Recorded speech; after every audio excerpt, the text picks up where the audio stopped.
بسم اللہ الرحمن الرحیم۔ یوٹیوب چینل شمیر BKW وائس کے معزز دیکھنے والوں کو السلام علیکم۔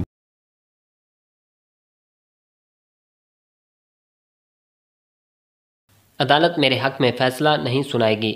وہ بڑبڑا رہے تھے لیکن میں نے شاہینہ کے سامنے انہیں نظر انداز کر دیا تھا۔ شاہینہ، یہاں جو کچھ ہو رہا ہے تمہیں اس کے متعلق سوچنا اور سمجھنا نہیں چاہیے۔ میں نہیں چاہتا کہ ایسی اخلاق سے گری ہوئی باتیں میری بہن کے کانوں تک پہنچیں۔ تم جاؤ یہاں سے۔ وہ میرا ہاتھ تھام کر التجا آمیز لہجے میں بولی، آپ یہاں سے نہیں جائیں گے نا؟ ذرا دیر کے لیے میرا فیصلہ کمزور پڑ گیا۔ میں اس معصوم کو اس گندے ماحول میں چھوڑ کر کیسے جاؤں؟ لیکن یہاں رہ کر میں اس کے لیے کیا کر سکتا تھا؟ ایک بھائی کا فرض پورا کرنے کے لیے لازمی تھا کہ میں وہاں سے چلا جاؤں اور اپنی تمام دولت اور جائیداد حاصل کرنے کے لیے جدوجہد شروع کر دوں۔ میں نے دل پر جبر کرتے ہوئے کہا، میں جاؤں گا، اپنی اور تمہاری بھلائی کے لیے جاؤں گا۔ 8 سال کی جدائی ہمیں دور نہ کر سکی، آئندہ بھی اس دنیا کی کوئی طاقت ہمیں ایک دوسرے سے دور نہیں کر سکے گی۔ میں بہت جلد تم سے آ کر ملوں گا۔ ظہیر غصہ اور بے بسی سے مجھے دیکھ رہا تھا۔ اب اس میں اتنی جرأت نہیں تھی کہ وہ اکڑ کر شاہینہ کو مجھ سے باتیں کرنے سے روک دیتا، اس لیے وہ بڑی خاموشی سے شاہینہ کا بازو تھام کر ذرا پیچھے ہٹ گیا تاکہ میرے گزرنے کے لیے راستہ بن جائے۔ میں نے اس پر حقارت کی ایک نظر ڈالی اور لمبے لمبے ڈگ بھرتا ہوا اپنے کمرے میں آ گیا۔ وہاں آ کر میں اپنے کپڑے، کتابیں اور دوسرا سامان باندھنے لگا۔ کوئی یہ دیکھنے نہیں آیا کہ میں اس گھر سے کیا لے جا رہا ہوں۔ میں نے اپنے لیے جو بھی چیز ضروری سمجھی اسے اٹھا کر رکھ لیا۔ پھر 1 گھنٹہ کے بعد اپنا بوریا بستر سمیٹ کر میں نے اس گھر کو ہمیشہ کے لیے چھوڑ دیا۔ میں اپنی پھوپھی کے ہاں چلا آیا۔ پھوپھی شاہدرہ میں رہتی تھیں۔ پھوپھا کا انتقال ہو چکا تھا۔ وہ ایک اسکول میں بچوں کو پڑھایا کرتی تھیں۔ ان کی لڑکی زرینہ تقریباً میری ہم عمر تھی۔ 3 وقت کی روٹیوں کے لیے وہ بھی محلے والوں کے کپڑے سیتی تھی۔ دونوں ماں بیٹی محنت مزدوری کر کے عزت آبرو سے زندگی گزار رہی تھیں۔ مجھے دیکھ کر پھوپھی میری بلائیں لینے لگی۔ میں نے کوٹھی چھوڑنے کی تفصیل سنائی تو وہ چچا جان کو کوسنے اور گالیاں دینے لگیں۔ وہ 2 کمروں کے ایک کچے مکان میں رہتی تھیں۔ انہوں نے ایک کمرہ میرے رہنے کے لیے مخصوص کر دیا۔ میں یہ سوچ کر آیا تھا کہ اب کہیں ملازمت کروں گا اور ان پر بوجھ نہیں بنوں گا۔ میں نے اسی وقت ان سے کہہ دیا کہ میں ان کا بیٹا بن کر اس گھر کے اخراجات پورے کروں گا۔ یہ سن کر وہ ناراض ہو گئیں۔ انہوں نے ذرا سمجھا کر اور ذرا ڈانٹ ڈپٹ کر اپنا فیصلہ سنا دیا کہ مجھے اپنی تعلیم جاری رکھنی ہوگی۔ ہم رات گئے تک باتیں کرتے رہے۔ پھر میں اپنے کمرے میں سونے چلا آیا۔ بستر پر لیٹنے کے بعد مجھے نیند نہیں آئی۔ بہت سی سوچیں دماغ میں لپک رہی تھیں۔ چچا کی مکاریوں نے مجھے اپنی عمر سے زیادہ سوچنا سکھا دیا تھا۔ میں گہری سنجیدگی سے سوچ رہا تھا کہ ان سے اپنا حق چھین لینے کے لیے مجھے کیا کرنا چاہیے، کہاں جانا چاہیے، کن لوگوں کا تعاون حاصل کرنا چاہیے۔ سب ہی سے تعاون کی توقع تھی، مگر چچا اس حقیقت کو اچھی طرح سمجھ گئے تھے کہ میری طرف سے مقدمہ بازی کے لیے کوئی عدالت تک نہیں جائے گا، کیونکہ میرے عزیز و اقارب میں سب ہی غریب تھے۔ جن کے پاس تھوڑی بہت پونجی تھی وہ اسے میری خاطر داؤ پر نہیں لگا سکتے تھے۔ چچا کے متعلق سوچتے سوچتے غزالہ کی بے حیائی یاد آ گئی۔ اس وقت مجھے اپنی حماقت کا احساس ہوا کہ جب وہ لڑکی بے حیا بن گئی تھی تو میں نے شرافت کیوں دکھائی؟ شاید اس لیے کہ اس وقت تک میں چچا کے رشتے کا خیال کر رہا تھا اور میں یہ بھی نہیں جانتا تھا کہ ایک ناکردہ گناہ کا الزام مجھ پر عائد ہو جائے گا۔ اب وہ دشمن کی بیٹی تھی۔ اس وقت وہ میری نظروں میں کسی بازاری عورت سے کم نہیں تھی جسے کوئی بھی حاصل کر سکتا تھا اور جسے میں بھی حاصل کر کے وقتی طور پر انتقامی جذبے کو سکون پہنچا سکتا تھا۔ مگر اب وقت گزر چکا تھا۔ میں بستر پر لیٹا کروٹیں بدل رہا تھا۔ میری جوان نظروں کا پہلا نظارہ تھا، میں اسے بھول نہیں سکتا تھا۔ کہتے ہیں کہ چراغ سے چراغ جلتا ہے، اسی طرح ایک بدن کے تصور سے دوسرا بدن روشن ہو گیا۔ نہ جانے کیسے اس تصور میں زرینہ کا سراپا جھلکنے لگا۔ شاید اس لیے کہ وہ بھی لڑکی تھی، جوان تھی، غزالہ کی طرح اس کا رنگ بھی اجلا تھا۔ توبہ توبہ، میں اپنے دونوں گال پیٹنے لگا۔ ایک بے حیا کے متعلق سوچتے سوچتے میں اپنی اس محسنہ کا تصور کر رہا تھا جس کے گھر میں نہ جانے اپنی زندگی کا کتنا حصہ گزارنا تھا۔ میں نے جھلا کر زور سے اپنے منہ پر تماچا رسید کر دیا تاکہ آئندہ زرینہ کے متعلق کوئی سستا خیال میرے دماغ میں نہ آئے۔ ایک بات میں کہہ دوں کہ ہمارے تصور کی آنکھیں ہر جوان لڑکی کے لیے ننگی نہیں ہوتی۔ شاہینہ بھی جوان ہو چکی تھی لیکن اس کے تصور کے ساتھ ایسی پاکیزگی جنم لیتی تھی جو صرف باپ اور بیٹی یا بھائی اور بہن کے رشتوں میں ہوتی ہے۔ हकीकतन मैंने एक बाप की तरह उसे गोद में खिलाया था और उसे भाई की मोहब्बत दे रहा था। उसके बरअक्स जरीना से इतना गहरा लगाव नहीं था, इसलिए गजाला और जरीना मेरे जहन में गुडमुड हो गई थी। वो रात सोते जागते और सोते हुए गुजर गई। सुबह किसी ने मेरे शाने को होले से झंझोड़ कर जगाया। आंख खुली तो निगाहों के सामने जरीना थी। मुझे यूं लगा जैसे मैं अब तक इसके मुतालिक सोच रहा हूँ। मैंने जल्दी से आंखें बंद कर ली। उसकी मुतरन्नम आवाज़ कानों में रस घोलने लगी। उठ जाइए, 10 बज रहे हैं। अम्मी स्कूल चली गई हैं। जाते वक्त उन्होंने कहा था कि मैं आपको ना जगाऊं, मगर ऐसा भी क्या सोना है। बाहर जाकर देखिए, धूप निकल आई है। क्या बड़ी कोठियों वाले इसी तरह दिन चढ़े तक सोते हैं? अब मैं कोठी वाला कहाँ रहा। मैं तो उसी मकसद के लिए वहाँ से आया था कि वो कोठी और तमाम जायदाद हासिल करूँगा। अगर इसी तरह सोता रहा तो शायद कभी अपने मकसद में कामयाबी नहीं होगी। मैंने उस वक्त दिल ही दिल में अहद किया कि आज से नींद के नशे और आराम तलबी से गुरेज करूँगा। आज से मेरे लिए आराम हराम है। ये अहद करके मैंने आंखें खोल दी। वो निगाहों के सामने मुस्करा रही थी जैसे सुबह मुस्कराती है। वैसे ही उसके चेहरे पर ताजगी थी। भूरी आंखें, खड़ी नाक, रस भरे होंठ, बेज़वी चेहरा। चेहरे से नीचे नजरें गईं तो मैंने फौरन ही आंखें झुका ली। मेरा दिल तेजी से धड़कने लगा। उफ, गजाला ने मुझसे कितनी ज़बरदस्त दुश्मनी की थी। अब भी मेरी हथेली के साए में रेशमी धड़कनें बज रही थीं। एक से मुतारिफ होकर दूसरी की तरफ ख्याल बहक रहा था। मैं जल्दी से उठकर नज़रें चुराते हुए मुंह हाथ धोने चला गया। मुझे याद नहीं है कि मैंने किस तरह नाश्ता किया, किस तरह जनीना का सामना करने से कतराता रहा। जब 1.5 घंटे बाद शाहकोट जाने वाली बस में आकर बैठा तो उस वक्त ये सोच रहा था कि मुझे फुफ्फी के यहाँ नहीं रहना चाहिए। मैं बहुत जल्द कहीं मुलाजमत तलाश करूँगा। मुलाजमत ना मिली तो बच्चों को ट्यूशन पढ़ाऊँगा और किसी दूसरी जगह अपनी रिहाइश का इंतज़ाम करूँगा। इंसान सोचता कुछ है और होता कुछ है। मुझे ज़मीनों के चक्कर से ही इतनी फुर्सत नहीं मिली कि मैं अपने खाने पीने और रहने का अलग ठिकाना बनाता। मैं रोज़ सुबह शाहकोट जाता था और शाम को वापस आता था। कभी पटवारी से मुलाकात न होती, कभी मुलाकात होती तो वो अपनी मसरूफियात का बहाना करके मुझे टाल देता। वो मुझसे कह चुका था कि ज़मीनों का असल मालिक नासिर अली है, लेकिन मैं देखना चाहता था कि इसके रिकॉर्ड में ज़िम्मेदार की हैसियत से किसका नाम दर्ज है। चचा ने उसके पीछे अच्छी खासी रकम सर्फ की थी। आखिर एक दिन उसने साफ तौर से कह दिया कि वो अपना रिकॉर्ड नहीं दिखाएगा। अगर मैं देखना चाहूँ तो किसी वकील के ज़रिया अदालत में दरख्वास्त देकर मालूम कर सकता हूँ। मैं मायूस होकर चला आया। अब तो मेरे पास शाहकोट आने जाने के लिए भी पैसे नहीं थे। मैं किसी वकील की खिदमत कैसे हासिल कर सकता था। फूफी अपनी हैसियत से ज़्यादा मेरा बोझ उठा रही थी। उनके मजबूर करने पर मैंने कॉलेज में दाखिला ले लिया था। 2-4 रिश्तेदारों ने मुझे समझाया था कि मैं वकीलों और अदालतों के चक्कर में ना पड़ूं, क्योंकि ज़मीन का झगड़ा कभी 1-2 पेशियों में ख़त्म नहीं होता। साल साल तक मुकदमा चलता रहता है। जिनके पास दौलत होती है वही ऐसी मुकदमाबाजियाँ करते हैं। मैंने बज़ाहिर इनके मशवरों को तस्लीम कर लिया, लेकिन मेरा जहन उलझा हुआ था। कभी फुफ्फो की गुर्बत का ख्याल सताता था और कभी चचा से इंतकाम लेने का भूत सर पर सवार हो जाता था।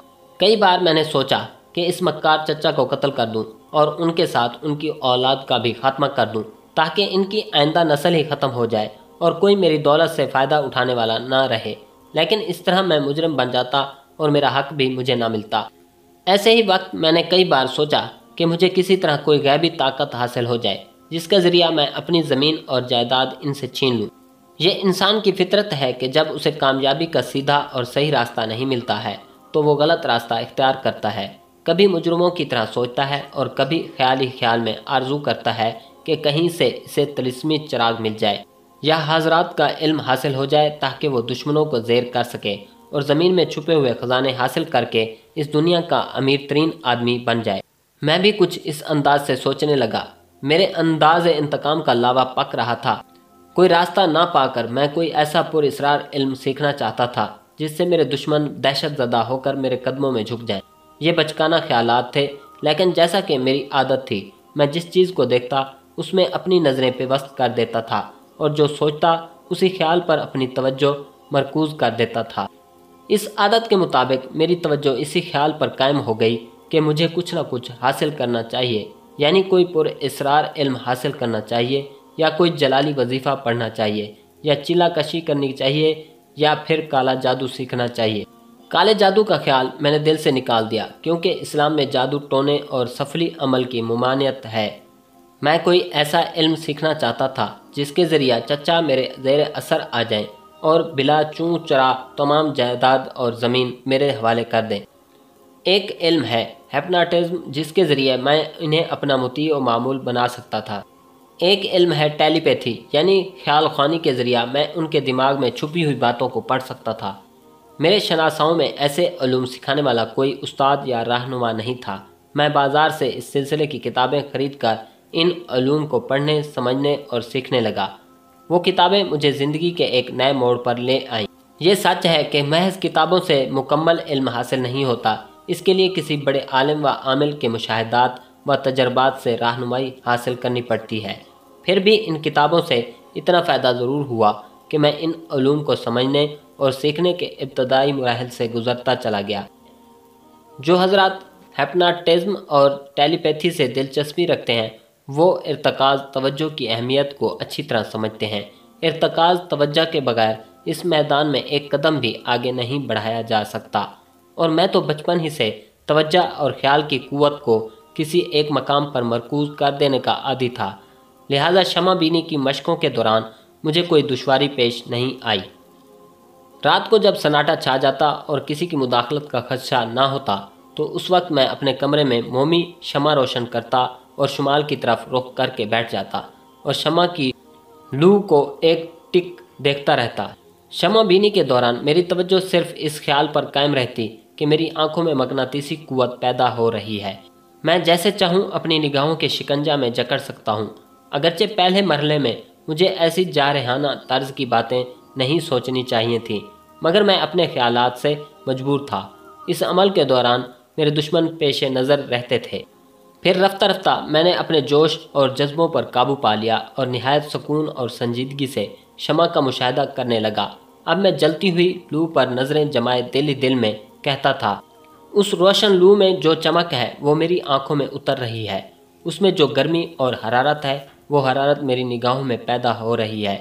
کئی ماہ تک بلا ناغہ یہ مشق جاری رہی۔ ابتدا میں قدرے مایوسی ہوئی، کیونکہ چند ماہ کے عرصہ میں ہی میں خود کو ہپناٹزم کا ماہر سمجھنے لگا تھا۔ خود کو ماہر و عامل سمجھ کر وقتاً فوقتاً دوسروں کو گھورتی ہوئی نظروں سے دیکھتا تھا اور انہیں اپنے زیر اثر لانے کی ناکام کوششیں کرتا تھا۔ کئی بار ناکام ہونے کے بعد مجھے عقل آ گئی کہ اگر یہ علم سیکھنا اتنا ہی آسان ہوتا تو آج ہزاروں لاکھوں کی تعداد میں ہپناٹزم کے ماہر نظر آتے۔ اس عمل کے حصول کے لیے صبر و تحمل، خود اعتمادی اور کڑی مشقوں کی ضرورت ہے، لہٰذا میں پھر ایک بار سنبھل گیا اور دوسروں کے سامنے اپنی مقناطیسی آنکھوں کی نمائش کرنے کی بجائے صرف اپنی ذات میں ڈوب کر شمع بینی کی مشق کرنے لگا۔ کچھ عرصہ کے بعد میں نے محسوس کیا کہ شمع کی لو پھیلتی ہوئی میری نگاہوں کا احاطہ کر لیتی ہے اور چاروں طرف مجھے اس گرم لو کے سوا کچھ نظر نہیں آتا ہے۔ اس طرح مجھے گرمی کا احساس ہونے لگا۔ پہلے پہل میں اپنے جسم میں رینگنے والی حرارت سے گھبرا گیا تھا، پھر رفتہ رفتہ اس کا عادی ہو گیا۔ اب شمع کا وہ ننھا سا شعلہ میرے دماغ کو چھوتا تھا، میری آنکھوں میں اترتا تھا اور نگاہوں سے خارج ہوتا ہوا محسوس ہوتا تھا۔ یہ میرے احساسات تھے۔ عملی طور پر میں کہاں تک کامیاب ہو چکا ہوں یہ میں نہیں جانتا تھا۔ ویسے میرے کالج کے ساتھی اکثر کہا کرتے تھے کہ میری آنکھوں میں کچھ عجیب سی کشش پیدا ہو گئی ہے۔ میرے لیے یہ کوئی نئی اطلاع نہیں۔ میرے ابا مرحوم یہ پیشن گوئی کر چکے تھے۔ اسی بات کو چچی نے مختلف انداز سے متنفر ہو کر دہرایا تھا، مگر تب اور اب میں ایک ذرا سا فرق پیدا ہوا تھا۔ اب کوئی مجھ سے نگاہیں ملا کر باتیں نہیں کرتا تھا۔ باتوں کے دوران میرے مخاطب کی نظریں جھک جایا کرتی تھیں۔ ایک دفعہ کا ذکر ہے، میں اپنے ماموں سے ملنے گجرانوالہ گیا تھا۔ ایک رات وہاں گزارنے کے بعد صبح ایک ٹرین سے لاہور کے لیے روانہ ہوا۔ سردی کا موسم تھا۔ میرے جسم پر لنڈے بازار کا ایک بوسیدہ سا سویٹر تھا، لیکن سردی ایسی تھی کہ دانت بج رہے تھے۔ ٹرین میں بھی بھیڑ نہیں تھی، ورنہ انسانوں کے جسموں سے خارج ہونے والی حرارت سے کمپارٹمنٹ کی فضا قدرے گرم رہتی۔ میرے سامنے ایک بوڑھا شخص اپنی سیٹ پر پلتھی مارے بیٹھا تھا۔ اس کے سر کے بال، داڑھی اور بھومیں سب سفید ہو گئی تھیں۔ جسم لاغر تھا، مگر چہرے پر عجب تازگی تھی۔ وہ ایک پتلی سی گدڑی اوڑھے بیٹھا ہوا تھا جس میں بے شمار رنگ برنگے پیوند لگے ہوئے تھے۔ ہماری طرف جو کھڑکی تھی وہ کھلی ہوئی تھی۔ میں اسے بند کرنے لگا तो बूढ़े बाबा ने हाथ बढ़ाकर कहा, रहने दो बेटा, ज़रा ठंडी हवा आ रही है। मैं हैरानी से उन्हें देखने लगा। यहाँ सर्दी से कुल्फ़ी जमी जा रही थी और बड़े मियाँ ठंडी हवा खा रहे थे। मैंने दिल ही दिल में सोचा कि ये मुझ जैसे हट्टे कट्टे नौजवान की तौहीन है कि मैं सर्दी से ठठर रहा हूँ और ये बूढ़े बाबा सर्दी से लुत्फ़ उठा रहे हैं। क्या ये आग से बने हुए हैं? बूढ़े बाबा ने मुस्कुराकर कहा, मैं आग से बना हुआ नहीं हूँ, तुम्हारी तरह खाक का पुतला हूँ। शदीद हैरानी से मेरी आंखें फैल गईं। बूढ़े बाबा ने इस बात का जवाब दिया था जिसे मैंने दिमाग से सोचा था। क्या ये शदीद हैरानी का मकाम नहीं था? जो बात मेरी ज़बान पर नहीं आई थी उसे उन्होंने सुन लिया था और उसका माकूल जवाब दिया था। मैं उनकी तरफ देख रहा था, वो मेरी तरफ देख रहे थे। उनकी आंखों में गहराई थी। मैंने महसूस किया कि वो आंखें मुझे अपनी तरफ खींच लेना चाहती हैं, लेकिन खींच नहीं सकती, अपनी तरफ मायल नहीं कर सकती। शायद इसलिए कि मैं शम्मा बीनी की मशक में बहुत आगे निकल गया था। उन्होंने एक लंबी हूँ के साथ कहा, मेरा ख्याल दुरुस्त निकला, तुम शम्मा बीनी की मशक कर चुके हो। मैं एकदम से संभल कर बैठ गया। शम्मा बीनी वाली बात भी मैंने खामोशी से सोची थी, मगर उन्होंने सुन लिया था। मैंने जल्दी से उनके घुटनों पर हाथ रख कर पूछा, आप कौन हैं? जो बातें मैं सोचता हूँ उन्हें आप सुन लेते हैं। इसे तो टेलीपैथी कहते हैं। आप यकीनन दूसरों के ख्यालात पढ़ लेते हैं। मैंने किताबों में पढ़ा है कि ख्याल ख्वानी एक ऐसा इल्म है कि जिसे मुकम्मल तौर पर सीख लेने के बाद उसका आमिल दूसरों के दिमाग तक पहुँच जाता है और जो कुछ वो सोचते रहते हैं उसे वो सुनता रहता है। उन्होंने मेरे हाथ को थपकते हुए कहा, तुम्हारी मालूमात दुरुस्त हैं बाबा जी। मैंने गिड़गिड़ा कर कहा, मैं ऐसे इल्म के लिए भटक रहा हूँ, खुदा के लिए मेरी मदद कीजिए। मुझे अपने इल्म के ख़जाने से एक चुटकी भीख दे दीजिए, मैं आपका एहसान ज़िंदगी भर नहीं भूलूंगा। उन्होंने मुस्कुराकर कहा, जो इल्म तुम्हें हासिल हो रहा है तुम अभी इसको अपने काम में लाना नहीं जानते। ख्याल ख्वानी का इल्म तो दूर की चीज़ है। देखो तुम सर्दी से ठठर रहे हो, क्या इस सर्दी से महफूज रहने की कोई तदबीर नहीं कर सकते? क्या तदबीर करूं? कैसे तदबीर करूं? मैंने पूछा। उन्होंने कहा, ज़रा सीधे होकर बैठ जाओ, मैं तुम्हें बताता हूं। मैं उनकी हिदायत के मुताबिक अपनी जगह सीधा होकर बैठ गया और उन्हें सवालिया नज़रों से देखने लगा। उन्होंने कहा, मरी की बर्फ़बारी यहाँ के मौसम पर असर अंदाज हो रही है। सर्दी वाकई नाकाबिले बर्दाश्त है और इस हालत में मैंने खिड़की खुली रखी है। तुम ज़रा अपनी दोनों हथेलियाँ फैलाकर इन्हें तवज्जो से देखो। मैं अपनी निगाहों के सामने दोनों हथेलियाँ फैलाकर उन्हें गहरे इन्हिमाक से देखने लगा। बूढ़े बाबा कह रहे थे, अब अपने इल्म को काम में लाओ और ये ख्याल करो कि तुम्हारी हथेलियों पर शम्मा की लुएं रोशन हैं और उनकी नादीदा हरारत से तुम्हारी हथेलियाँ गर्म हो रही हैं। मैंने उनकी हिदायत पर अमल किया। अपने दिमाग से तमाम मुंतशिर ख्यालात को झटक कर सिर्फ एक शम्मा की लू को अपनी हथेलियों पर रोशन करने लगा। मैं दिल ही दिल में कह रहा था, मेरी हथेलियाँ गर्म हो रही हैं, मेरी निगाहों की हरारत सर्द लहरों को पिघला रही है। मुझे एक राहत बख्श और पुरसुकून हरारत की ज़रूरत है और वो हरारत इन हथेलियों तक पहुंच रही है। ट्रेन तेज़ रफ्तारी से भागी जा रही थी। सर्द हवा के झोंके मेरी हथेलियों तक आ रहे थे। मैं वो फ़िक्रें बार बार दोहरा रहा था। 1 मिनट के बाद ही मेरी हथेलियों पर धीमी धीमी सी हरारत रेंगने लगी। मेरी निगाहें आँच दे रही थीं, इल्म की बंद मुट्ठी को खोल रही थीं, ज़िंदगी की बिसात पर पहली बार अमली तजर्बे का पासा फेंक रही थीं। मेरी हथेलियाँ गर्म होने लगीं। फिर वो हरारत हौले हौले रेंगती हुई, सरसराती हुई खून की रवानी की तरह मेरी रगों में दौड़ने लगी और मेरे सारे जिस्म को गरमाने लगी। वो ऐसी राहत बख्श और पुरसुकून हरारत थी जिसका मैं मुतमन्नी था। मैं मारे खुशी के अपने जिस्म को इधर उधर से छू कर देखने लगा। क्या हुआ? उन्होंने मुस्कुराकर पूछा। मैंने फ़ौरन ही झुककर उनके पांव पकड़ लिए। बाबा जी, आपने मेरी ज़िंदगी का रुख मोड़ दिया है। मैं जिस राह की तलाश में था आपने वो राह दिखा दी। मुझे कुछ और सिखाइए बाबा, मैं हमेशा आपके दर का भिखारी बनकर रहूँगा। बेटे, इल्म मांगने से नहीं मिलता, सीखने से मिलता है। देखो, मैंने तुम्हें कुछ नहीं सिखाया। जिस इल्म से तुम अपने अंदर हरारत महसूस कर रहे हो, इसे तुमने खुद सीखा है। मैंने तो एक ज़रा सी रहनुमाई की है, तो फिर कुछ और रहनुमाई कीजिए। मुझे बताइए कि अब मुझे क्या करना चाहिए। वो थोड़ी देर तक खामोश रहे। खिड़की से सर्द हवा के झोंके बदस्तूर आ रहे थे, लेकिन मुझे यूं लग रहा था जैसे मैं किसी ऐसे कमरे में बैठा हूं जहां आतिशदान में लकड़ियां सुलग रही हैं और उनकी आंच से मैं महजूज हो रहा हूं। लोग ये इल्म क्यों सीखना चाहते हैं? वो कहने लगे, इसलिए सीखना चाहते हैं कि किसी को भी अपने ज़ेर असर ला सकें, किसी को भी अपना मामूल और मुती बनाकर उससे नाजायज़ फ़ायदे उठा सकें। अगर तुम भी किसी गलत इरादे से सीख रहे हो तो इस इरादे से बाज आ जाओ। मैंने उनसे अपने दिल की बात साफ साफ कह दी। मैं दोस्तों का दोस्त और दुश्मनों का दुश्मन हूँ। मैंने बचपन से अब तक किसी को अपना दुश्मन नहीं बनाया। अगर कुछ लोग दौलत और जायदाद के लालच में खुद ही मेरे दुश्मन बन जाएं तो मैं क्या कर सकता हूँ? मैं तो सिर्फ अपने जायज़ हकूक़ हासिल करना चाहता हूँ। उनके पास दौलत है, अदालत की झूठी दस्तावेज़ात हैं, मेरे पास अपनी सच्चाई साबित करने का कोई वसीला नहीं है। आखिर मैंने यही फ़ैसला किया कि मुझे किसी पुरअसरार इल्म के ज़रिए अपने हकूक़ हासिल करने चाहिए। आप ही बताइए, क्या मुझे अपने हकूक़ हासिल करने का हक़ नहीं है? दुनिया का कोई भी इल्म इसलिए सीखा जाता है कि इसकी रोशनी में इंसान दयानतदारी से अपने जीने का हक़ हासिल करे। मुझे यकीन है कि तुम जो कुछ सीखोगे इससे किसी शरीफ या गैर मुतअल्लिक़ शख्स को नुकसान नहीं पहुँचाओगे और दूसरों से नाजायज़ फ़ायदे हासिल नहीं करोगे। तुम्हारी बातों से ये ज़ाहिर हो गया है कि तुम अपने दुश्मनों को तस्ख़ीर करना चाहते हो। इसके लिए तुम्हें अत-तस्ख़ीर की मशक़ों से गुज़रना होगा। वो मुझे समझाने लगे कि अत-तस्ख़ीर की इब्तदाई मशक़ें कैसी होती हैं और उनकी इंतहा क्या है। मैं गौर से उनकी हिदायत और मशवरों को सुनता रहा और समझता रहा। वो मुख्तसर सा सफ़र किस तरह गुज़र गया कुछ पता ही ना चला। हम दोनों लाहौर के स्टेशन पर ट्रेन से उतर गए।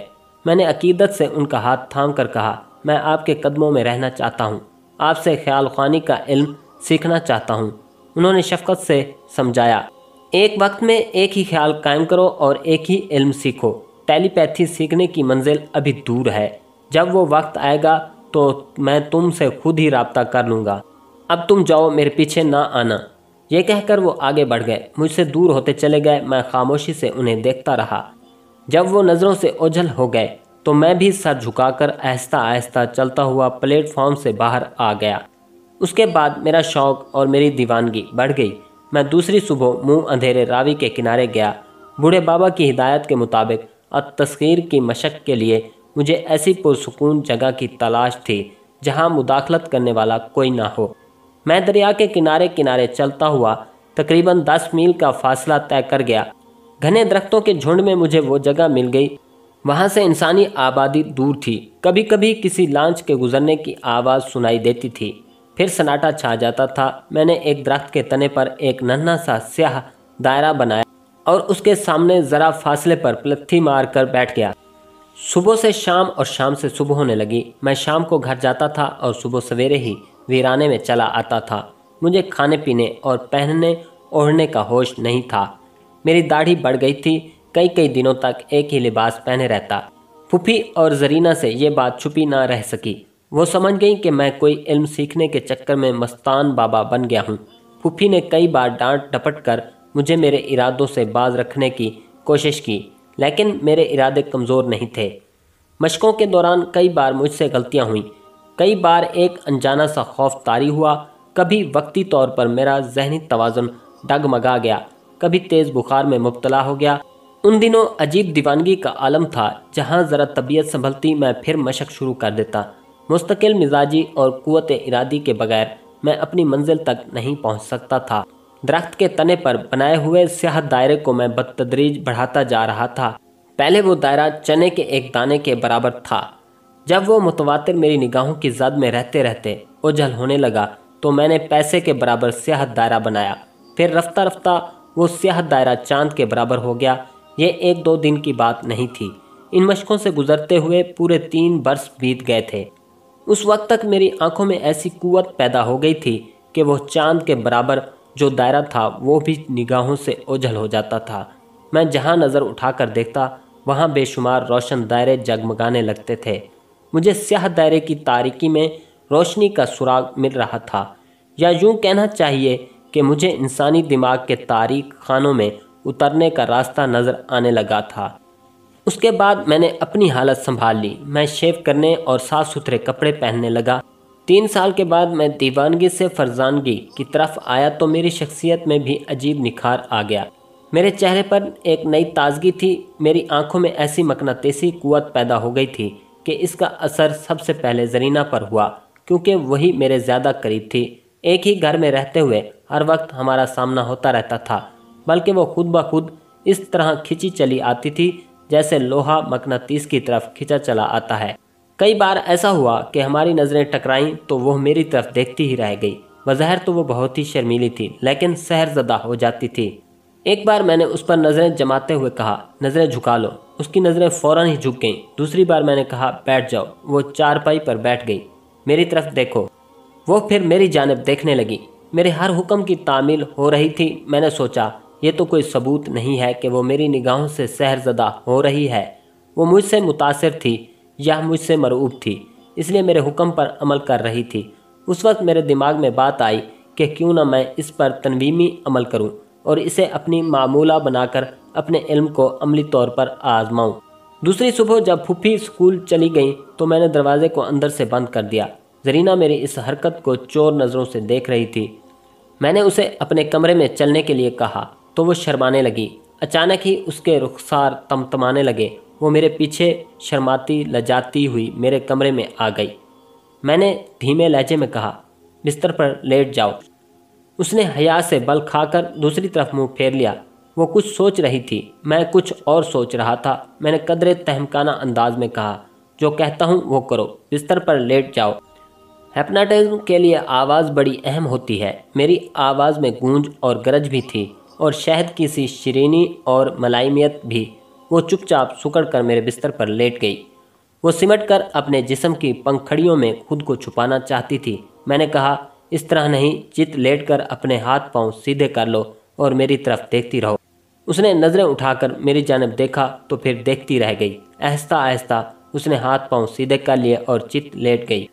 میری نگاہیں اس کی نگاہوں میں اترنے لگیں، اس کی آنکھوں کے راستے اس کے دماغ تک پہنچنے لگیں۔ میں مکمل اعتماد سے سوچ رہا تھا کہ جس طرح سیاہ دائرے سے نور کا چشمہ ابلتا ہے، اسی طرح زرینہ کے دماغ کے سیاہ خانے سے روشنی پھوٹ رہی ہے۔ انسان اپنے دماغ کے سیاہ خانے میں جو راز چھپا کر رکھتا ہے، زرینہ وہ راز میرے سامنے اگلتی رہے گی۔ میں نے بھاری بھرکم لہجے میں ٹھہر ٹھہر کر کہنا شروع کیا، تم نہایت آرام اور سکون سے لیٹی رہو۔ میری آنکھوں کے سوا اس دنیا کا کوئی نظارہ تمہارے سامنے نہیں ہے۔ تم اپنے آس پاس کے ماحول سے غافل ہوتی جا رہی ہو۔ اس کی آنکھیں یوں کھلی ہوئی تھیں جیسے سوتے سوتے کھلی رہ گئی ہوں۔ اس پر تنویمی نیند طاری ہو گئی تھی۔ میں رک رک کر کہتا جا رہا تھا، اب تمہارے کان صرف میری آواز سن رہے ہیں، میرے علاوہ اس دنیا کی کوئی آواز تمہارے کانوں تک نہیں پہنچ رہی ہے۔ اب میں 1 سے 10 تک گنتا ہوں۔ ہر گنتی پر تم اس دنیا کے نظاروں سے اور اس دنیا کی آوازوں سے دور ہوتی جاؤ گی، اتنی دور کہ جہاں صرف میری آواز سنائی دے گی اور تم میرے ہر سوال کا جواب دیتی رہو گی۔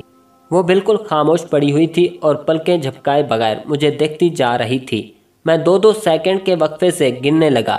10 تک گننے کے بعد میں نے اسے مخاطب کیا، میں تم سے مخاطب ہوں، تم میری آواز سن رہی ہو؟ اس کی آواز دور کسی اندھے کنویں سے آئی۔ ہاں، سن رہی ہوں۔ تمہارا نام زرینہ ہے؟ میرا نام زرینہ ہے۔ نہیں، تمہارا نام حسینہ ہے، میں نے حاکمانہ لہجے میں کہا۔ میرا نام حسینہ ہے، وہ ایک محکوم کی طرح بولی۔ تم میری مطیع اور فرما بردار ہو، میں جو کچھ پوچھوں گا تم صحیح جواب دو گی۔ میں صحیح جواب دوں گی۔ تمہاری عمر کتنی ہے؟ 24 برس۔ دوسروں کو اپنی عمر کیا بتاتی ہو؟ 16 برس۔ تم میرے متعلق کیا سوچتی ہو؟ میں ہر وقت تمہارے متعلق سوچتی ہوں۔ تمہارا چہرہ، پہاڑ جیسا قد اور فولاد جیسا جسم ہر وقت میرے حواس پر چھایا رہتا ہے۔ پھر کچھ دنوں سے تمہاری آنکھیں مجھے پکار رہی ہیں۔ تم دیکھتے ہو تو میرا وجود تمہاری طرف پرواز کرنے پر مائل ہو جاتا ہے۔ میں بار بار تمہارے کمرے میں آتی ہوں مگر تم انجان بن جاتے ہو۔ میں سوچتی ہوں، ہاں میں یہی سوچتی رہتی ہوں کہ میری تمام حسرتیں پوری ہو جائیں۔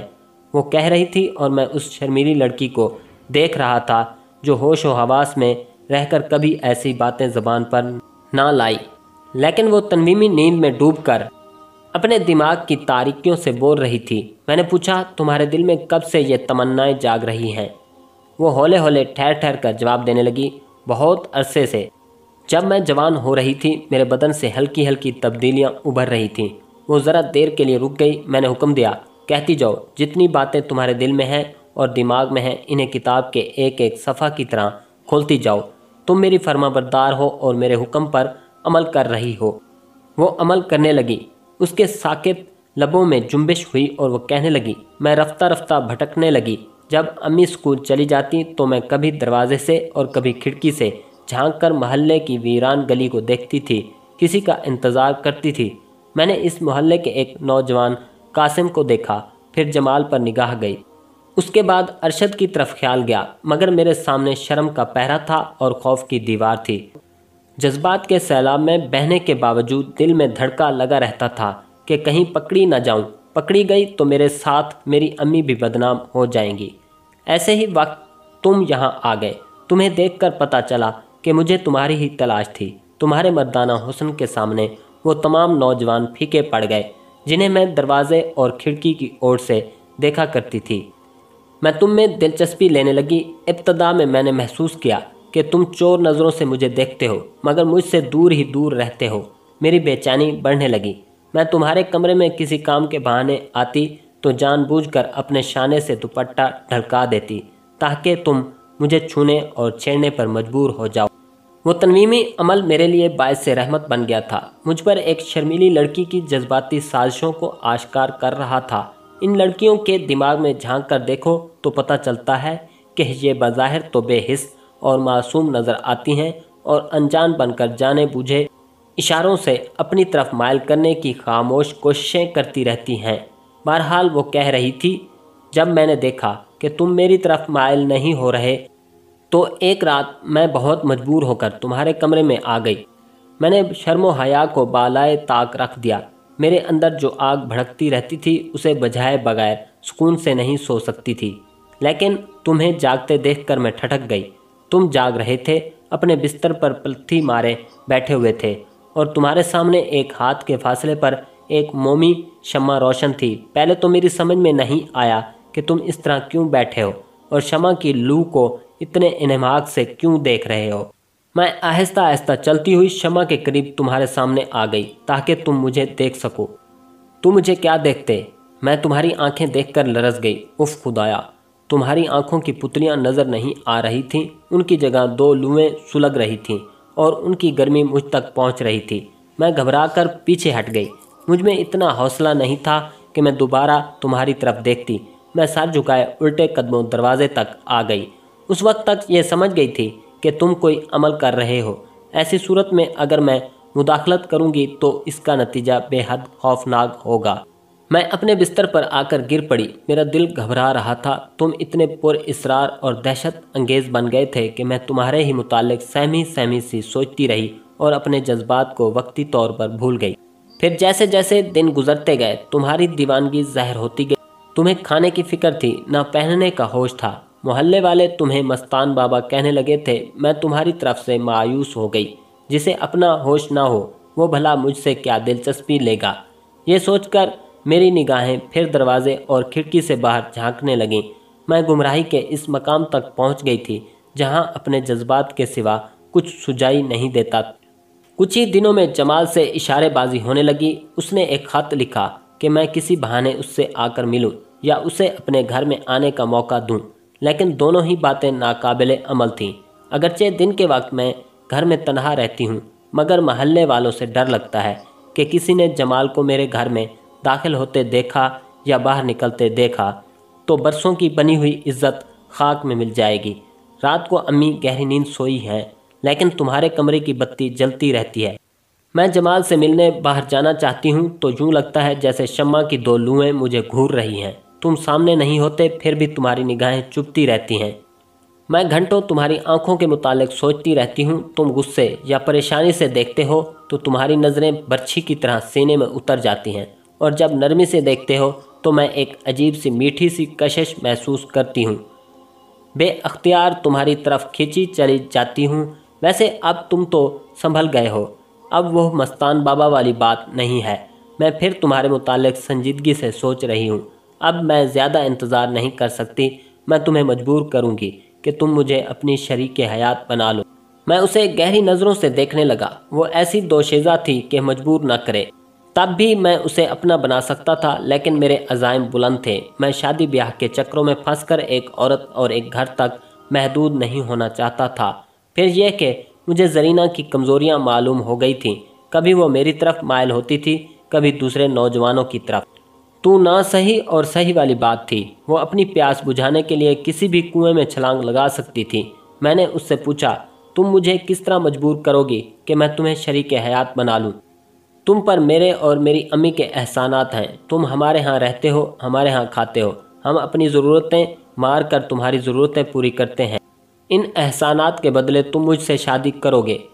बेशक मुझ पर तुम लोगों के एहसानात हैं, मैं इनका बदला चुकाऊंगा। मुझे अपने मकसद में कामयाब हो जाने दो, फिर मुझे जो दौलत मिलेगी उसका एक हिस्सा तुम्हें दे दूंगा। तुम्हारे दिन फिर जाएंगे, तुम ऐशो आराम से ज़िंदगी गुजारोगी। क्या फिर भी तुम मुझे हासिल करना चाहोगी? हाँ, मैं तुम्हें हासिल करना चाहती हूँ। अगर एहसानात के बदले हासिल ना कर सकी तो दूसरी तदबीर करूँगी। वो बड़ी फर्माबरदारी से जवाब देने लगी। मैंने अम्मी को ढके छुपे अंदाज में समझा दिया है कि तुम मुझे चाहते हो। अगर तुमने इनकार किया तो मैं अपनी एक राजदार सहेली से कह दूंगी कि तुम तन्हाई में मुझे प्यार करते हो। मेरी सहेली पेट की हल्की है। कुछ ही दिनों बाद ये बात सारे मोहल्ले में फैल जाएगी। तुम गजाला के साथ बदनाम हो चुके हो। अम्मी भी यकीन करेंगी कि वही खेल तुमने मेरे साथ खेला है। फिर अम्मी और मोहल्ले वाले तुम्हें मजबूर करेंगे और तुम मुझे अपनाने से इनकार नहीं कर सकोगे। ये दुरुस्त है कि इस तरह मैं बदनाम हो जाऊं, मगर अब मैं रुसवाइयों से नहीं डरती। नेक नामी ना सही, मैं बदनाम होकर तुम्हें हासिल करना चाहती हूँ। मैं हैरानी से उसे तकने लगा। वो आम हालत में एक संजीदा, कम सुखन और बेज़रत सी लड़की थी, लेकिन मेरा तनवीमी अमल बता रहा था कि वो मुझे फांसने के कैसे कैसे मंसूबे बनाए बैठी है। मैं कभी सोच भी नहीं सकता था कि वो बदनामी के मकाम तक पहुंचकर मुझे हासिल करना चाहती है। मैंने उसे नफ़रत से देखा। बज़ाहिर वो इतनी अच्छी थी कि उससे नफ़रत नहीं की जा सकती थी। वो हसीन थी, जवान थी। उसके जिस्म के नशेब व फराज निगाहों को ललचाते थे। वो काबिल मोहब्बत थी। मुझे सिर्फ उसकी मनसूबा बंदी से नफ़रत थी। अच्छी बात है, मैंने कहा। किसी ने सच कहा है कि बद अच्छा बदनाम बुरा। मैं बदनाम नहीं होना चाहता और ना ही तुम्हें बदनाम करना चाहता हूँ। तुम्हारे एहसानात का बदला चुकाने के बाद मैं तुमसे जवाब तलब करूँगा और देखूँगा कि किस तरह तुम मुझे बदनाम करती हो। अभी तुम मेरा हुक्म मानो, मैं जो कहता हूँ उस पर अमल करो। बोलो, तुम्हारे दिल में अब मेरी ख्वाहिश पैदा नहीं होगी। वो मेरे हुक्म के मुताबिक कहने लगी, मेरे दिल में तुम्हारी ख्वाहिश पैदा नहीं होगी। तुम मुझे बदनाम नहीं करोगी, मैं तुम्हें बदनाम नहीं करूँगी।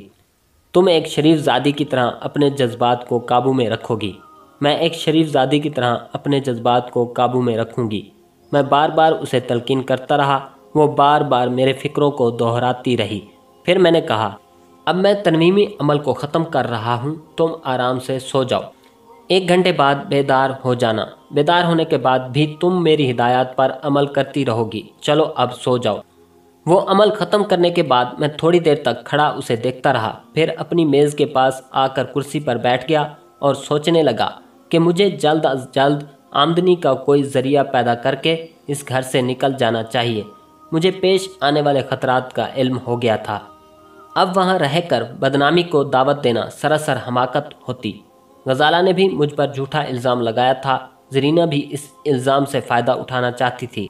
मैंने फ़ैसला कर लिया कि इन दोनों लड़कियों को कभी माफ़ नहीं करूँगा। वक्त आने पर इनकी चालाकियों का हिसाब करूँगा। अभी मेरे हालात साजगार नहीं थे। मैं कोई ऐसा कदम उठाना नहीं चाहता था जो मुझे तबाही के रास्ते पर ले जाता। चचा से इंतकाम लेने की हसरत दिल ही दिल में रह जाती और कोई लड़की बीवी बनकर तमाम उम्र के लिए मेरे सर पर मुसल्लत हो जाती। इसलिए मैं ज़रीना से कतरा रहा था। 1 घंटे के बाद वो बेदार हो गई। आँख खुलते ही वो हैरानी से इधर उधर देख रही थी। मुझे देखते ही उठकर बैठ गई। जल्दी से दुपट्टे को उठाकर अपना जिस्म ढांपने लगी। उस वक्त वह ऐसी भोली और मासूम नज़र आ रही थी जैसे मकरो फरेब के नाम से वाकिफ़ ना हो। वो नहीं जानती थी कि तनवीमी नींद के दौरान उसने अपने दिल के तमाम राज उगल दिए हैं। लिहाजा अपनी आदत के मुताबिक उस वक्त भी मासूमियत का इजहार कर रही थी। मैंने कहा, ज़रीना, मैंने तुम्हें लेटने के लिए कहा था, तुम बिस्तर पर लेटते ही सो गई। उसकी आंखों से पता चल रहा था कि वो सोच रही और कुछ सहमी हुई है। इतना तो वो जानती थी कि मैं कुछ अमल वगैरह सीखता रहता हूँ। शायद ये सोच रही थी कि मैंने उस पर कोई अमल तो नहीं किया है। वो लाख सोचे मगर ये नहीं जान सकती थी कि मैं तनमीमी अमल के ज़रिया उसके सोचने के अंदाज को और उसके तमाम मंसूबों को समझ चुका हूँ। वो खामोशी से उठकर वहाँ से चली गई। ये हकीकत वाज़ेह हो गई थी कि इंसान का असली चेहरा देखने और उसके झूठ सच को समझने के लिए उसके दिमाग में छुपी हुई बातों तक पहुँचना ज़रूरी है। इल्म तनवीम के अमली तजर्बा से मैं इस काबिल हो गया था किसी को भी हिप्नोटाइज करके उसके दिमाग के चोर गोशों तक पहुँच सकता था। लेकिन नहीं, मैंने गलत कहा। हर शख्स को हिप्नोटाइज नहीं किया जा सकता। कुछ लोग ऐसे होते हैं जो बहुत ज़्यादा मुस्तकिल मिजाज होते हैं। उनमें इतनी खुद एतमादी होती है कि वो किसी के मामूल नहीं बनते और ना ही खुद पर तनवीमी नींद तारी करने का मौका देते हैं। अलबत्ता टेलीपैथी यानी ख्याल ख्वानी के ज़रिया हर शख्स के छुपे हुए ख्यालात तक पहुंचा जा सकता है। जैसे बूढ़े बाबा ने मेरे दिमाग में झांक कर मेरे छुपे हुए ख्यालात को पढ़ लिया था। ऐसे वक्त में बड़ी शिद्दत से बाबा जी की कमी महसूस कर रहा था। इस इत्तेफाकिया मुलाकात के बाद फिर कभी मैंने उनकी सूरत नहीं देखी थी। वैसे मैं इब्तदाई मालूमात के सहारे ख्याल ख्वानी का इल्म सीख सकता था। तनवीमी अमल भी मैंने अपनी ही खुद एतमादी के सहारे सीखा था, लेकिन इस अमल को बरूए कार लाने के लिए बाबा जी की रहनुमाई हासिल हो गई थी। बहरहाल मैंने अल्लाह का नाम लेकर अपने तौर पर कश्फ़े समी की मशकें शुरू कर दी। कश्फ़े समी से इस फ़िज़ा में बिखरी हुई गुम गुश्ता आवाज़ों को सुनने की कुव्वत हासिल होती है। मैं रोज़ाना सुबह घर से 10 मील दूर चला जाता था और उन्हीं दरख्तों के झुंड में पहुंचकर मुराकबा करता था। पहले निगाहों की कुव्वत से देखने, औरों के दिमाग में उतरने और उन्हें अपना मुती और मामूल बनाने की मशकें थीं। अब कुव्वत समात से औरों के दिमाग के ख्यालात को सुनने की मशक जारी रही, लेकिन सुनने का अमल कानों से नहीं था, दिमाग से था। मैं अपने कानों में रुई ठोंस लिया करता ताकि किसी चिड़िया के चहचहाने या पत्ते खड़कने की आवाज़ भी कानों तक ना पहुँचे। फिर आंखें बंद करके अपनी तमाम तवज्जो इस ख्याल पर कायम कर देता कि मैं इस कायनात में सदियों से बिखरी हुई आवाज़ों को सुन रहा। ये 1-2 दिन का अमल नहीं था, महीनों और बरसों की काविशें दरकार थीं। उसे मेरी दीवानगी कहिए या मुस्तकिल मिजाजी, मैं धुन का पक्का हूँ। जिस काम का कसद करता हूँ उसे तकमील तक पहुँचा कर ही दम लेता हूँ। इस अमल के दौरान मैं आवाज़ों की एक नादीदा और पुरअसरार दुनिया में सफ़र करता रहा। कभी अनजानी और कभी जानी पहचानी आवाज़ें, कभी अजीबो गरीब सहर अंगेज़ आवाज़ें मेरे दिमाग को छूती रहीं और मैं राज हाय समात के पर्दे उठाता रहा। कुछ अरसा के बाद आवाज़ों की भीड़ छटने लगी, इंतशार ख़त्म होने लगा। मैं एक ही वक्त में एक ही आवाज़ सुनने की कोशिश करता था और बाकी सदाओं को जहन से झटक देता था। ऐसे ही वक्त जबकि मैं एक वक्त में एक ही आवाज़ पर पहुंचने लगा था, मुझे बूढ़े बाबा की आवाज़ सुनाई दी। पहले तो मैं उन्हें पहचान ना सका क्योंकि वो मेरे ही दिमाग में बैठे मेरी ही सोच में बोल रहे थे। मैं तुम्हारा ख्याल हूँ, पहले अपनी सोच को समझो कि ये है क्या। हर इंसान के दिमाग में 2 सोचें होती हैं, मुस्बत और मनफी, हाँ और ना। एक सोच तुम्हें किसी बात को कबूल करने पर मायल करती है, दूसरी सोच उस बात से इनकार करती है। ये अच्छा है, ये बुरा है, ये करो, ये ना करो वाली कशमकश हर इंसान के दिमाग में होती है और हम टेलीपैथी के ज़रिया किसी भी शख्स की इस कशमकश को पढ़ते और समझते रहते हैं। मैं तुम्हारी सोच को पढ़ रहा हूँ। मैं वही बूढ़ा हूँ जिससे तुम एक बार ट्रेन में मिल चुके हो। मैंने तुमसे वादा किया था कि मैं तुमसे राब्ता कायम करूँगा, वो वादा पूरा कर रहा हूँ। इस वक्त मेरी खुशी का ठिकाना न था। ऐसे वक्त जबकि मैं उनकी शदीद ज़रूरत महसूस कर रहा था, वो खुद ही मेरी सोच में आकर समा गए थे।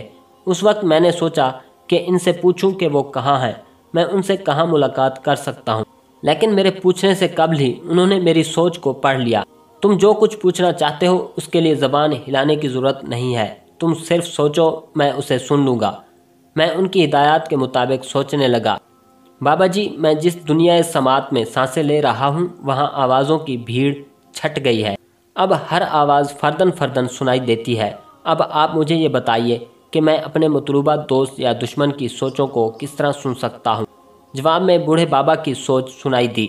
तुम सिर्फ उसी के दिमाग तक पहुँच सकते हो जिसे तुमने अपनी ज़िंदगी में कभी देखा हो और उसके चेहरे को और उसकी आंखों को याद रखा हो। کیونکہ ہر انسان کی آنکھیں اس کے خیالات کی چگلی کھاتی ہیں اور چہرہ ان خیالات کا رد عمل پیش کرتا ہے۔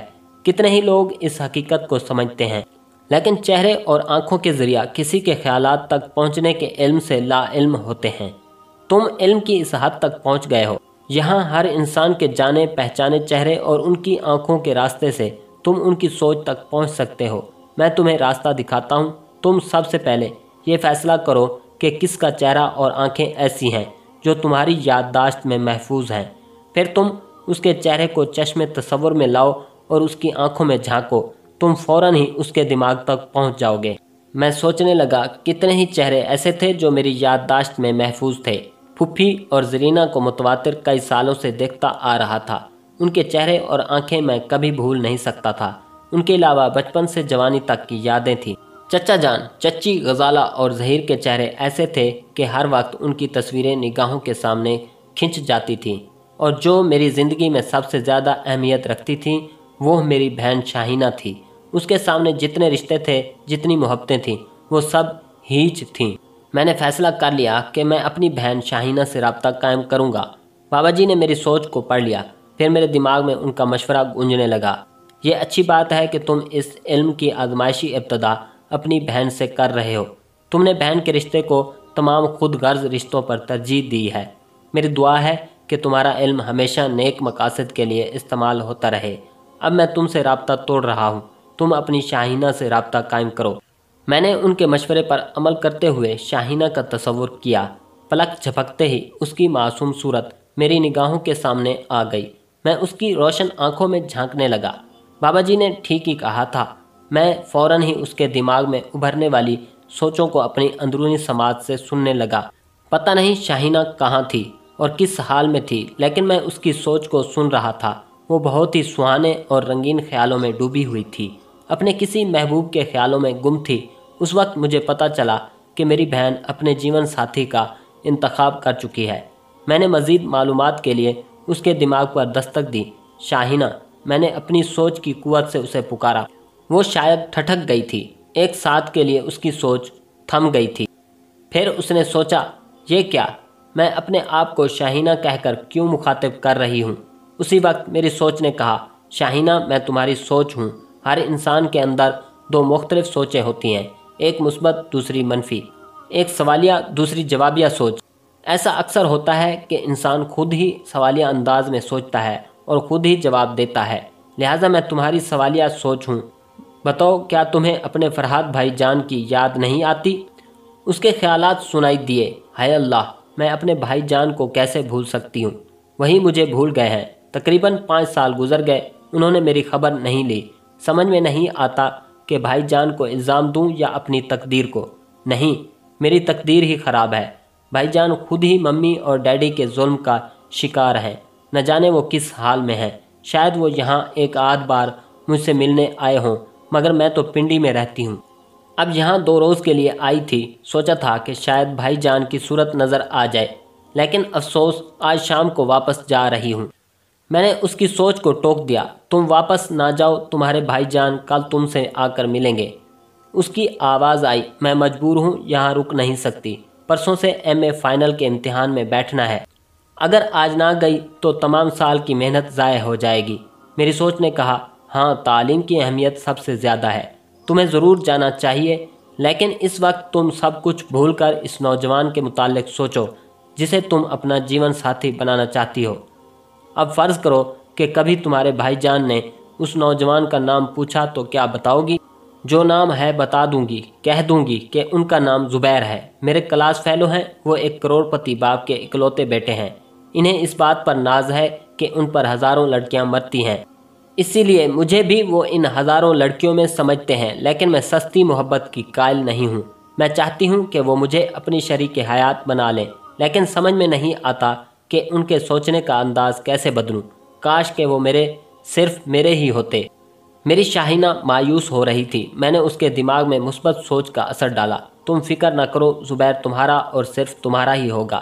تم دل لگا کر پڑھو اور اچھے نمبروں سے پاس ہو جاؤ۔ ایک کامیابی دوسری کامیابیوں کے راستے ہموار کر دیتی ہے۔ اس بات کا یقین کرو کہ زبیر تمہاری کامیابی اور تمہاری ذہانت سے متاثر ہوگا۔ फ़ी الحال तुम्हें सिर्फ इम्तिहान के मुतालिक सोचना चाहिए। हाँ वाकई मुझे सिर्फ अपने पर्चों के मुतालिक सोचना चाहिए। मेरी कामयाबी और जहानत ज़ुबैर को मुतासिर करेगी। वो ये सोचने पर मजबूर हो जाएंगे कि मैं ही सही मायनों में उनकी शरीक हयात बन सकती हूँ। वो सोचती रही। मैंने उससे ख्यालात का राब्ता ख़त्म कर दिया। मेरा ख्याल था कि बूढ़े बाबा हम भाई बहन के ख्यालात को पढ़ रहे होंगे, लेकिन मेरे दिमाग में सिर्फ मेरी ही सोचें थीं। बाबा जी नहीं थे। शायद वो अपना फ़र्ज़ पूरा करके फिर कहीं गुम हो गए थे, मगर मैं उनका पीछा छोड़ना नहीं चाहता था। मैं अभी बहुत सी मालूमात हासिल करना चाहता था। मैंने फ़ौरन ही उनका तस्वुर किया। मेरी निगाहों के सामने उनकी तस्वीर उभरने लगी। झुर्रियों वाला चेहरा, सफ़ेद दाढ़ी, सफ़ेद भवें और सर के बाल भी सफ़ेद थे। उनके चेहरे के अतराफ सफ़ेद दूधिया रोशनी का हाला था। मैं और उनकी बूढ़ी आंखों में झांकने लगा। वो सोच रहे थे, मौत के सरहाने लेटकर इस बात का पुख्ता यकीन हो जाता है कि हम एक मुअय्यना मुद्दत से ज़्यादा ज़िंदा नहीं रह सकते। अपनी मुख्तसर सी ज़िंदगी में हम कैसे कैसे तमाशे करते हैं। इस दुनिया में सबसे ज़्यादा दौलत, इज़्ज़त और सबसे ऊंचा मकाम हासिल करने के लिए 100 तरह के उलूम सीखते हैं और फिर गलत रास्तों पर चल पड़ते हैं। मैंने भी जवानी के अय्याम में अपने इल्म से नाजायज़ फ़ायदे उठाए हैं। मुझसे ऐसे जराइम सरज़द हुए हैं। मैं ऐसा गुनहगार हूँ कि अपने माजी को याद करके खुद ही शर्म से गर्दन झुका लेता हूँ। सिर्फ इंसान का बुढ़ापा ही ऐसा है जो उसे संजीदगी से सोचने पर मजबूर करता है और नेकियों की तरफ माइल करता है। मेरे साथ भी यही हुआ। जब जवानी का तमाम जोश सर्द पड़ गया और जवान औरतों के सामने मेरा बुढ़ापा घुटने टेकने लगा, तब मुझे एहसास हुआ कि मर्द तमाम उम्र औरत को फतह नहीं कर सकता और दौलत हमारे साथ कब्र में नहीं जाती। हम जो कुछ इस दुनिया से छीनते हैं, आखिरकार इसी दुनिया की झोली में इसे वापस डालकर हमेशा के लिए आंखें बंद कर लेते हैं। इस हकीकत का इल्म होने के बाद मैंने तौबा कर ली, जैसा कि हर इंसान बुढ़ापे में तौबा करता है। मालूम होता है ये आदत हमें विरसे में मिली है। हम तो 900 चूहे खाने के बाद रोज़े नमाज की तरफ माइल होते हैं। हमें किस वक्त खुदा याद आता है। अब तो ज़िंदगी मुझसे दूर होती जा रही है और मौत सरहाने आकर खड़ी हो गई है। मैंने नाजायज़ दौलत को ठुकरा दिया है, औरतों से मुंह मोड़ लिया है। आज मेरी आखिरी सांसों में कोई मेरे साथ नहीं है। मैं इस दुनिया में अकेला आया था, अकेला जा रहा हूँ। बूढ़े बाबा की सोच ने मुझे बेहद मुतासिर किया। मैंने फ़ौरन ही उनके दिमाग पर दस्तक दी। बाबा जी, आप तन्हा नहीं हैं, मैं आपके साथ हूँ। मुझे पहचानिए, मैं फरहाद हूँ। अभी कुछ देर पहले आपने मुझसे ख्याल का राब्ता कायम किया था और मेरी रहनुमाई की थी। आप मेरे वक्त पर काम आए हैं, मैं आपके वक्त पर काम आना चाहता हूँ। मुझे बताइए इस वक्त आप कहाँ हैं, मैं अभी आपके पास आना चाहता हूँ। जवाब में वो अपनी सोच की लहरें मेरे दिमाग तक पहुँचाने लगे। बेटे, मैंने इसीलिए तुम्हारी रहनुमाई की है कि तुम हमेशा दूसरों के काम आते रहो। अपने फ़ायदे के लिए किसी को नुकसान ना पहुँचाओ, सिर्फ अपने जायज़ हकूक़ हासिल करो। दुश्मन ललकारे तो उसका जवाब दो, वरना उसे मुस्कुराकर टाल दो। उसी से तुम्हें अज़मत और बरतरी हासिल होगी। तुम मेरे काम आना चाहते हो, ये बड़ी खुशी की बात है। तुम इसी तरह मेरे काम आ सकते हो कि मेरी नसीहतों पर अमल करते रहो। जहाँ तक मेरे पास आने का ताल्लुक़ है तो तुम नहीं आ सकोगे। मैं तुमसे जितना करीब हूँ उतना ही दूर हूँ और अपनी ज़िंदगी की आखिरी चंद सांसों में सारी दुनिया से दूर रहकर मौत को गले लगाना चाहता हूँ। तुम कुछ ख्याल न करो, मेरे पास यही चंद सांसें हैं और मैं तन्हाई में अपने अच्छे और बुरे आमाल का हिसाब कर रहा हूँ। तुम मेरी सोच में दखल ना दो। जो नसीहतें कर चुका हूँ उस पर अमल करो। तुम्हारी अच्छाई से मेरे आमाल में एक अच्छे अमल का इजाफा हो जाएगा। अच्छा, खुदा हाफिज़। ये कहकर उन्होंने राब्ता ख़त्म कर दिया। उनकी आखिरी ख्वाहिश के मुताबिक मैंने भी उनकी सोच में दखल नहीं दिया। मुझे उनसे बिछड़ने का इस कदर सदमा हो रहा था कि मैं बयान नहीं कर सकता। मैं बहुत देर तक वहाँ गुमसुम बैठा रहा, फिर वहाँ से उठकर घर की तरफ चल दिया। वो बूढ़े बाबा से मेरी आखिरी मुलाकात थी। बहरहाल बाबा जी ने मुझ में इतना हौसला और ख़ुद एतमादी बढ़ा दी थी कि मैं अपने तौर पर ख्याल ख़्वानी के इल्म में अबूर हासिल करने लगा। मेरा दिमाग रेडियो सेट की तरह मुकम्मल होता गया, जिसमें दुनिया जहान की आवाज़ें भरी होती हैं। रेडियो के कांटे को जिस स्टेशन पर लगाया जाए, सिर्फ उसी स्टेशन की आवाज़ सुनाई देती है। मेरे दिमाग में भी एक कांटा था जिसे तवज्जो कहते हैं। मैं अपनी तवज्जो को जिस हस्ती के तसव्वुर पर मरकूज़ कर देता, उस हस्ती की सोच की लहरें मेरी कुव्वत समात तक पहुँचने लगतीं। यही अमल ख्याल ख़्वानी या टेलीपैथी कहलाता है। मैं मुसलसल मेहनतों और काविशों के बाद इस मकाम तक पहुँच गया कि मीलों दूर बैठी हुई किसी भी हस्ती से दिमागी राब्ता कायम करने लगा। सिर्फ एक शाहीना ऐसी थी जिससे मैं राब्ता कायम ना कर सका, क्योंकि वो सैकड़ों मील दूर पिंडी में रहती थी। मैंने इब्तदा में अमली तजर्बात के लिए बार बार ज़रीना को अपनी मामूल बनाया। ज़रीना जहाँ भी होती, जिस हालत में होती, लेटी रहती या बैठी रहती, मैं उससे दिमागी राब्ता कायम कर लेता। मुझे ज़बान से कुछ कहने की ज़रूरत पेश नहीं आती थी। मैं सोच की लहरों को अपने दिमाग से उसके दिमाग तक पहुँचा देता था और उससे कहता था, तुम मेरी ताबे फरमान हो।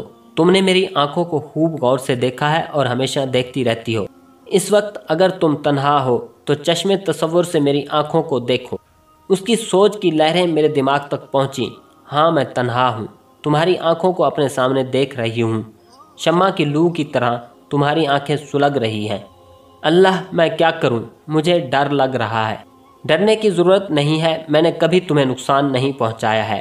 तुम मेरी मोहसना हो और अब तुम्हारे एहसानात का बदला चुकाने का वक्त आ गया है। मैं तुम्हें इतनी दौलत दूंगा कि तुम इतनी दौलत का कभी तसव्वुर भी नहीं कर सकती। बस ये आखिरी तजर्बा है, इसके बाद मैं तुम्हें ज़हमत नहीं दूंगा।